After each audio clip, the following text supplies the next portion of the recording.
Hello மக்களே, welcome to RJ Tamil audio novels. நான் தான் உங்கள் ஆர்ஜே. என்னுடைய கதைகளை கேட்டு மகிழ என்னுடைய சேனலை சப்ஸ்கிரைப் செய்து கொள்ளுங்கள். இப்போ வாங்க கதைக்குள்ள போகலாம். கதையின் பெயர் அவனதிகாரம். அத்தியாயம் 70. அன்றே மீரா யாழினியிடம் ஆரணியின் அறையில் தங்கிக் கொள்ளும்படி கூறினார். யாழினி, ஏன் அத்தை, என்னாச்சு? நான் எதுக்கு ஆரணி அறையில் தங்கணும்? மீரா, எல்லாம் உன்னுடைய நல்லதுக்காக தான் யாழினி பண்ணுறேன். யாழினிக்கு என்ன கூறுவது என்று தெரியவில்லை. என்னை எங்கள் வீட்டுக்கு அனுப்ப போகிறதா சொன்னாங்க. ஆனால் இப்போ ஆரணி ரூமில் தங்க சொல்கிறாங்க. என்ன நடக்குதுன்னு ஒன்றும் புரியலையே. ஒருவேளை அத்தை மனசு மாறிட்டாங்களோ? அப்புறம் ஏன் என்னை ஆரணி ரூமில் தங்க சொல்கிறாங்க? ஒருவேளை அந்த ஹிட்லர் என்னை அவர் ரூமில் தங்க வைக்கக்கூடாதுன்னு அத்தைக்கிட்ட சொல்லியிருப்பாரோ? என்னை அடித்ததுக்கு ஒரு சாரி கூட கேட்கல அவர். அத்தை சொல்கிற மாதிரி இனிமேல் நான் ஆரணி கூடவே தங்கிக்கிறேன் என்று பலவாறு சிந்தித்தபடி ஆரணியின் அறைக்கு சென்று விட்டாள். ஆரணி, ஹே யாழ், என்ன இந்த நேரத்தில் இங்கே வந்திருக்க? யாழினி, அதுவா, இனிமே நானும் உன் கூட தான் தங்க போறேன். யாழினி கூறியதை கேட்டு சற்று அதிர்ச்சியான ஆரணி அதை மறைத்தபடி, என்ன திடீர்னு? முன்னாடியே என்கிட்ட சொல்லியிருந்தா நான் ரூமை ரெடி பண்ணியிருப்பேன்ல. யாழினி சுற்றும் முற்றும் ரூமை தன் பார்வையால் அலசியவள், இதில் ரெடி பண்ண என்ன இருக்கு ஆரணி? ரூம் நல்லா தானே இருக்கு. ஆரணி, இருந்தாலும் நீயும் என் கூட ஷேர் பண்ணிக்க போறேன்னு சொல்லியிருந்தா ரூமை க்ளீன் பண்ண சொல்லியிருப்பேன். யாழினி, சரி பரவாயில்ல விடு என்று கூறிக்கொண்டே கபோர்டை திறக்க செல்ல ஆரணி பதட்டமாக, யாழினி, என்ன என்ன வேணும் என்றால் அவளை திசை திருப்பும்படி. யாழினி, ஒன்றுமில்லை, என்னோட திங்ஸ் எல்லாம் இந்த கபோர்டில் வைக்கலாம்னு பார்த்தேன் என்றால் ஆரணியை சந்தேக பார்வை பார்த்தபடி. ஆரணி சமாளிப்பாக, ஓ அப்படியா, அந்த கபோர்டில் என்னோட திங்ஸ் எல்லாம் இருக்கு, நீ இந்த கபோர்டில் வச்சுக்கோ என்று வேறொரு இடத்தை காட்ட சரி என்று அதிலேயே வைத்து கொண்டாள். யாழினி, இங்கே நான் தங்குறது உனக்கு பிடிக்கலையா? ஆரணி, சேச்ச, அப்படியெல்லாம் எதுவும் இல்லை, ஏன் இப்படியெல்லாம் பேசுகிற? யாழினி, இல்லை, நான் இங்கே தங்க போகிறேன்னு சொன்னதும் உன்னுடைய முகமே சரியில்லையே, அதான் கேட்டேன். ஆரணி, என்னோட ரூமில் தேவையில்லாத திங்ஸ் நிறைய இருக்கும். நீ தங்குறது முன்னாடியே சொல்லியிருந்தா அதையெல்லாம் தூக்கி போட்டு ரூமை க்ளீன் பண்ணியிருப்பேன். அதுக்கு தான் கேட்டேன், வேற ஒன்றும் இல்லை, நீ எதுவும் நினச்சிக்காத. யாழினி, சரி சரி விடு என்று ஆரணி கூறியதை உண்மை என்று நம்பியவள், ஆரணி, சரி வா, நம்ம போய் சாப்பிட்டு வந்துடலாம். சரி என்று யாழினி முன்னே நடக்க தன் கபோர்டை திறந்து சில பொருட்களை எடுத்து வேறு இடத்தில் மறைவாக மறைத்து வைத்தாள் ஆரணி. பிறகு உணவு அருந்தும் வேளையில் யாழினி அபிமன்யுவை தன் கண்களால் தேட, வள்ளியம்மை பாட்டி, இப்போ எதுக்கு மீரா யாழினியை ஆரணி ரூம்ல தங்க வைக்கிற? மீரா, அவளுடைய படிப்பு முடிகிற வரைக்கும் அவள் ஆரணி ரூம்லையே தங்கட்டும்மா, அதான் சரியா இருக்கும். வள்ளியம்மை, அதான் கேட்குறேன், ஏன் திடீர்னு இப்படி முடிவு பண்ணியிருக்க? அபி என்ன சொன்னான்? மீரா சாப்பிட்டு கொண்டே யாழினியை பார்த்தபடி, அபிகிட்ட நான் சொல்லிட்டேம்மா, அவனும் சரின்னு சொல்லிட்டான். நாளையிலிருந்து காலேஜ் ஆரம்பிக்க போகுது, அவளுடைய கவனம் படிப்பில் மட்டும்தான் இருக்கணும், அப்போதான் நல்லா படிக்க முடியும், அதுக்காக தான் இப்படி பண்ணேன், வேற ஒன்றும் இல்லை. வள்ளியம்மை, சரிம்மா என அனைவரும் உணவறிந்து முடித்தனர். மறுநாள் காலை பொழுது ஆரணிக்கும் யாழினிக்கும் பரபரப்பாகவும் பதட்டமாகவும் இருந்தது.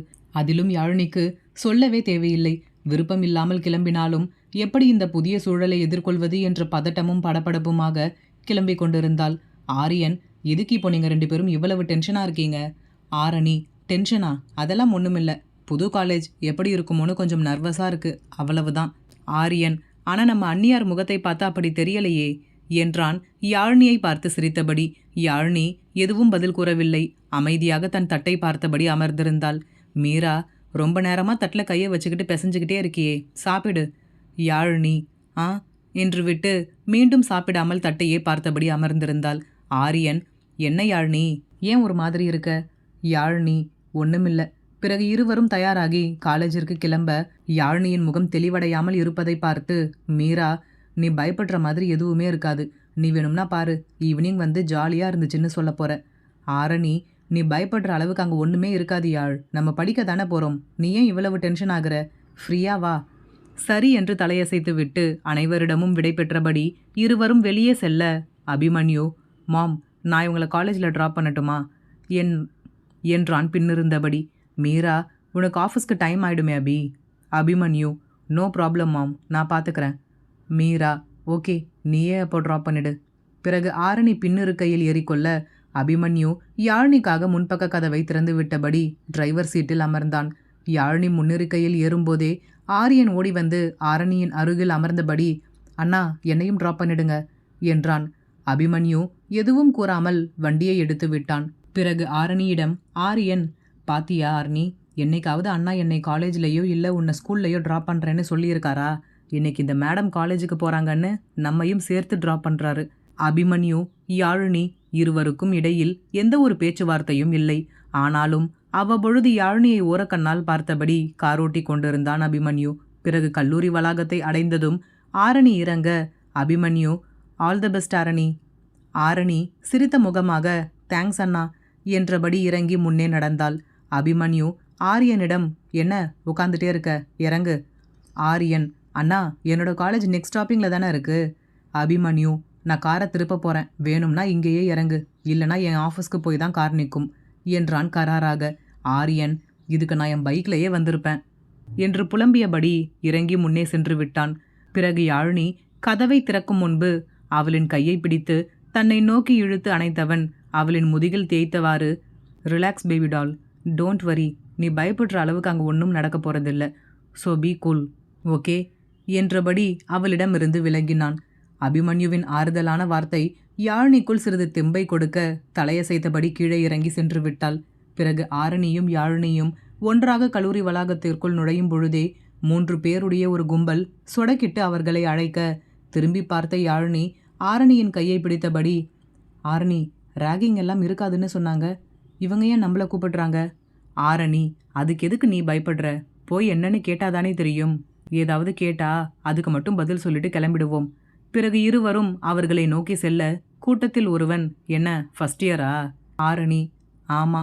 மற்றொருவன், எந்த department? Arani, computer science.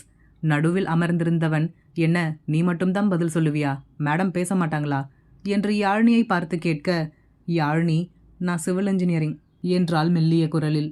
Yazhini civil engineering என்றவுடன் அவர்கள் அனைவரும் ஒருவரை ஒருவர் பார்த்து கொள்ள, மீண்டும் ஒருவன், சரி இன்னைக்கு தானே ஃபர்ஸ்ட் டே காலேஜ், ஒரு குட் மார்னிங் கூட சொல்லாமல் நீங்கள் பாட்டுக்கு போறீங்க. ஆரணி, ரேகிங் பண்ணா கம்ப்ளைண்ட் பண்ணிடுவோம். மற்றொருவன், என்னம்மா நீங்கள் இதெல்லாம் ரேகிங்கா? சும்மா ஃபன்னுக்காக பண்ணுறது, அப்போதானே எல்லாருக்கும் நடுவில் ஒரு ஃப்ரெண்ட்ஷிப் உண்டாகும். நீங்கள் ஏன் இதை இவ்வளவு சீரியஸாக எடுத்துக்கிறீங்க? ஜஸ்ட் ஃபார் ஃபன் தான். நடுவில் அமர்ந்திருந்தவன், இந்தாமா சிவில் இன்ஜினியர், இதை புடி என்று யாழினியின் கையில் ஒரு பூவை கொடுத்தான். அவள் என்ன இது என்று திருவென விழிக்க, ஆரணிக்கும் அதே அதிர்ச்சிதான். இதை இவன்கிட்ட கொடுத்து ப்ரொப்போஸ் பண்ணு. யாழினி அதிர்ச்சியாக, நானா என்று கேட்க, ஆரணி, என்ன இதெல்லாம், இதுதான் ஃபன்னா என்று கோபமாக கேட்டாள். நடுவில் அமர்ந்திருந்தவன், இங்க பாருமா, நீ அடுத்த டிபார்ட்மெண்ட், இந்த பொண்ணு தான் எங்கள் டிபார்ட்மெண்ட், அதான் இந்த பொண்ணு கையில் கொடுத்தோம். அதற்குள் இவர்களுக்கு பின் இருந்து, யாருப்பா அது கும்பலாக உக்காந்துக்கிட்டு ரேக் பண்ணுறது என்று ஒரு குரல் கேட்க அனைவரும் திரும்பி பார்த்தனர். 5 பேர் கொண்ட குழு ஒன்று நின்று கொண்டிருந்தது. ஆரணி, இவங்க தான் அண்ணா எங்களை ரேக் பண்ணுறாங்க என்று அந்த மூவரையும் நோக்கி கை காட்ட, மூவரும் ஜெர்க்காகி எழுந்து நின்றனர். அதில் ஒருவன், குட் மார்னிங் சீனியர் என்று கூற, சீனியர்களில் ஒருவன், நீங்களும் ஃபர்ஸ்ட் இயர் தானே, நீங்கள் இவங்களை ரேக் பண்ணுறீங்களா என்று கேட்கவும் யாழினிக்கும் ஆரணிக்கும் பெரிய ஷாக் ஆகி போனது. யாழினியும் ஆரணியும் மனதிற்குள், அடப்பாவீங்களா, நீங்களும் ஃபர்ஸ்ட் இயர் தானா, சீனியர் மாதிரி ரேக் பண்ணீங்க என்று யோசித்தபடி அவர்களை பார்க்க, அவர்கள் மூவரும் இவர்களை பார்த்து அசடி வழிந்தனர். சீனியர்களில் ஒருவன், இங்க பாருங்க தம்பி, எங்கள் காலேஜில் ரேக் பண்ணுறது எல்லாம் ரொம்ப தப்புப்பா என்றான். ஜூனியர், அண்ணா சும்மா ஒரு ஃபன்னுக்காக தான் பண்ணோம், இந்த பொண்ணும் எங்கள் டிபார்ட்மெண்ட் தான், அதான் சும்மா என்று இழுத்தான். யாழினி அவசரமாக, ரொம்ப தேங்க்ஸ் சீனியர் அண்ணா, நீங்கள் மட்டும் வரலன்னா நான் இவங்களை சீனியர்னு நினச்சி இவங்க சொன்னதெல்லாம் செஞ்சுருப்பேன். சீனியர், இட்ஸ் ஓகேம்மா, எந்த டிபார்ட்மெண்ட் நீங்கள்? ஆரணி, நான் கம்ப்யூட்டர் சயின்ஸ், இவ சிவில். ஓ, நம்ம டிபார்ட்மெண்ட். இங்கே பாருமா, என் பேர் சிவா, 3rd இயர் படிக்கிறேன். உனக்கு எந்த ஹெல்ப் வேணும்னாலும் என்கிட்ட சொல்லு, சரியா? இந்த பசங்க திரும்ப ஏதாவது வம்பு பண்ணாங்கன்னா என்கிட்ட சொல்லு. யாழினி இன்முகமாக, ரொம்ப தேங்க்ஸ் சீனியர் அண்ணா. பிறகு அந்த சீனியர் கும்பல் அந்த ஜூனியர் கேங்ஸ்டர்களை இடத்தை விட்டு காலி செய்ய வைத்தது.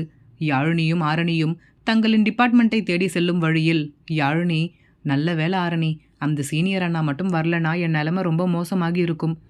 ஆரணி, உன் நிலைமை மோசமாகி இருக்காது, அந்த பசங்க நிலைமை தான் மோசமாகி இருக்கும், அண்ணாவுக்கு தெரிஞ்சா அவ்வளவுதான். யாழினி, இதெல்லாம் நீ அவர்கிட்ட சொல்லிடாத. ஆரணி, ஏன்? யாழினி, தேவையில்லாமல் எதுக்கு முதல் நாளே பிரச்சனை? அவங்க சும்மா விளையாட்டுக்காக தானே பண்ணாங்க, அதான் அவங்க சொன்ன மாதிரி நாம் எதுவுமே செய்யலையே, இதை இப்படியே விட்டுடலாம். ஆரணி, சரி, ஆனாலும் அந்த பசங்க உன் கிளாஸ் தான் போல இருக்கு, பார்த்து நடந்துக்கோ. ஏதாவது திரும்ப வம்பு பண்ணாங்கன்னா பயப்படாமல் என்கிட்ட சொல்லு, சரியா? யாழினி சரி என்று தலையசைக்க இருவரும் தனித்தனியாக அவர்களின் டிபார்ட்மெண்ட் நோக்கி பிரிந்து சென்றனர். ஆரணி, பாத்தி யாழினி, கரெக்டாக கேட்டுட்டு கிளாஸ்க்கு போயிடு. கிளாஸ் முடிஞ்சதும் இதே இடத்துல மீட் பண்ணலாம். அந்த மரத்துக்கு அடியில் இருக்கும் பெஞ்ச் கிட்ட நான் வெயிட் பண்ணுறேன். ஓகே, பாய் என்று விட்டு ஆரணி கிளம்பிவிட்டாள். யாழினிக்கு எங்கே சென்று யாரிடம் கேட்பது என்று ஒன்றும் புரியவில்லை. எவ்வளவு பெரிய கல்லூரி, இங்கே எப்படி தன் வகுப்பறையை கண்டுபிடிப்பது? பள்ளிக்கூடத்தில் ஒரே ஒரு கட்டிடம்தான் இருக்கும், இங்கே இத்தனை கட்டிடங்கள் இருக்கின்றதே என்று பார்ப்பதற்கே மலைப்பாக இருந்தது. கடவுளே, என்னை நல்லா இப்படி மாட்டி விட்டுட்டியே, நீ தான் எப்படியாவது காப்பாற்றணும் என்று பல வேண்டுதல்களை பட்டியலிட்டு கொண்டே தன் வகுப்பறையை தேடி சென்றாள். எதிர்பாராமல் எதிரே யாரின் மீதோ மோதிவிட சாரி என்ற பதட்டமான குரலில் நிமிர்ந்து பார்த்தாள். ஒரு பெண் அழகிய நீல நிறத்தில் குர்த்தி அணிந்து தலைமுடியை போனிட்டெயிலிட்டு அழகாக நின்று கொண்டிருந்தாள். யாழினி, பரவாயில்ல விடுங்க. அதற்கு அந்த பெண், ஹாய், ஐ எம் வர்ஷினி என்று கை நீட்டினாள். பதிலுக்கு யாழினி கை குலுக்கியபடி, ஹாய், நான் யாழினி. வர்ஷினி, நீங்கள் எந்த இயர் படிக்கிறீங்க?